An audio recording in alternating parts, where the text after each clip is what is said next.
phenomena. They try to explain the conditions with which the phenomena interact and exist and blah, blah, blah, blah, blah.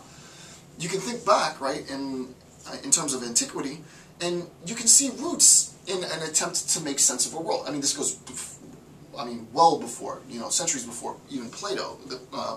The pre-Socratics and the Homeric epics spoke about individual agents, moral agents, if you will, attempting to act in accordance with some governing principle. This is as old as civilization, right? There is a sense in which individual human beings feel, accept, are willing to accept an obligation from an external source, be it God, be it the state, be it law, be it medicine, be it education, be it fill in the blank, teachers, whoever. And we can determine whether or not the individual is acting in accordance with that standard or not based on observing the act, right? If you carry yourself in a certain manner, then you must be a moral individual. Why must you be moral? Because I see the demonstration of your morality in the way you act in the world, right? So this becomes a very sort of biologically based ethic, right? This ethic, literally, and this is why I think it's a good point for our medical ethics introduction. And I'm going to go off on a bit of a sort of tangent. I don't really need to do this right now. I could just jump in and start talking about ethical dilemma, blah, blah, blah. But I want to give a much, much more grand narrative, a much, much more holistic understanding so that when we get to that, you'll have all of these concepts and be like, oh, no, I can see how I can incorporate that, right? So I'm gonna go really, really broad. But the idea, again, in just a very simple sense, is that the individual moral agent's actions in the world create the condition with which others can assess, can judge, can determine the ethical nature of my action, and thus the ethical nature of me as a person. Now, people have problems with this. Nietzsche is always in the back of my head. Nietzsche's going to have a bit of an issue with this, but this is not a Nietzsche lecture. This is a medical ethics lecture. Okay, so hopefully that's understandable. I don't think it requires any more explanation than that. Okay, so number 4, within Platonic dialogues, the interlocutor. Like you'll have, in Plato's dialogues, you'll have two people, two actors, right? You'll have an expert, and then you'll have, in the Platonic dialogues, the interlocutor.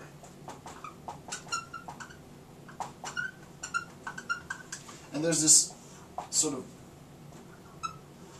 dialogical exchange.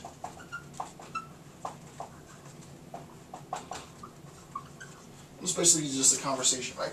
So in Platonic dialogues, the form is pretty much this, right? You have an interlocutor, sort of the question asker, the gadfly. Socrates facilitates this role in the vast majority of Plato's dialogues. And then you have the expert, right? So Thrasymachus, the general. You'll have Critias. You'll have whoever. You'll have Euthyphro. You'll have whatever, right? You'll have an individual who is a representation of. Well, I don't want to jump ahead. So, just really simple, two people having a conversation. One person's an expert, one person's inquiring into what the expert does. Tell me about what you do. And the question that I want to ask you before I move on, because I don't want to jump ahead, is why would it be important, now I'm going to get a little bit deeper, why would it be important for the interlocutor to ask, through the process of dialogue, an expert about what he or she does? What he or she does. Because if I ask you about what you do in the world, right? If I can make sense of what it is that you do, then I can determine the way in which your actions are conditioned. And the question is, well, how are my, and this is very important, we'll come back to this much later, but it's essential at this level, a few minutes into the lecture series, that you get this point. Because if you don't get this point, you're going to miss out on a lot. Our actions in any ethical system, will be conditioned by the standard that we appeal to. Now, in antiquity it was virtue, in a contemporary setting it's not virtue, but it doesn't matter. You fill in virtue with whatever you want to fill it in with. Right? The idea is that the standard is going to serve as a mechanism with which we, the ethicists, the philosophical community, whoever writes the ethical treatise, blah, blah, blah, conditions the action of those who subscribe, those who conform to the standard of conduct. So that should be clear. So if I find an expert in the world, if I find someone who says that they are an expert, oh, who are you? Hi, I'm Thrasymachus. I'm an expert. What are you an expert on? Oh, I'm an expert in understanding all things justice. Wow. You must really understand the standard. You must really have a keen insight into the system that mandates, constructs, conforms behavior, because anything that you do, since you are classified as an expert, must conform with this system. Why? Because the system that we're talking about here is a standard of virtue. So every act that you must do, since you're the expert, must be the most virtuous act. This is a bit of tongue-in-cheek here, right? And I mean, Plato is genius. I mean, this is a genius act then, it's a genius act now. And what Plato, via his fictionalized Socrates does, is he engages the expert, and almost always what ends up happening is they end in a state of sort of frustration. The expert gets frustrated with Socrates. There are technical terms for this, but it doesn't matter. The expert gets frustrated with Socrates because he's belaboring the point. Well, you know, you said that, but you do this, and you do that, and the system says this, right? Because if there's a discord between what you do and what you're supposed to do, or if what you're supposed to do in no way can satisfy the condition of the standard, you have a problem. And this is what the vast majority of the Platonic dialogues is doing. It's assessing, in their sense, we have to make sure we're not anachronistic, in their setting, the ethical norms, if you will, at the time. Though that's a bit of a generalization, I wouldn't go so far as calling it norms. They might not have had, conceptually speaking, ethical norms then, but there were systems of conduct then. And we recognize that if you identify yourself as an expert and Socrates approaches you, well, you should very clearly be able to describe the way in which Socrates should live his life, right? And you should, you know, you can imagine how this sounds in this sort of antiquated sense, is that you should act the way I act. Can't you see I'm an expert? Can't you see that I'm virtuous? My actions conform to the standard, and you should act how I act. And Socrates is a rebel.